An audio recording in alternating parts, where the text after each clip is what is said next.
So if we're taking that ATM code, and I'm not going to code this right now, we'll just look at this.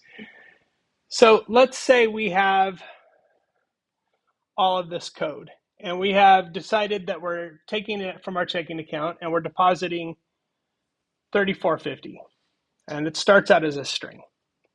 So we branch our code using if. We're saying if it's checking, we do this. If it's savings, we do this. Else, that's not a valid account. And inside there, we're taking that deposit amount. And this is without even checking to see if it's a valid number, right? We're just converting it to a float haphazardly, and we're adding it to the account, and we're printing out the balance.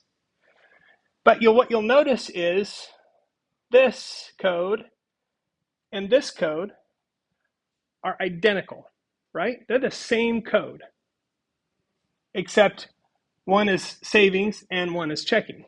Other than that, they're identical. So that's kind of lame because we're repeating ourselves. What if we could do something like this, where we just say, okay, do a deposit, here's the amount, and here's the account. And then it just does it, right? That's a lot simpler than all the code that we just talked about.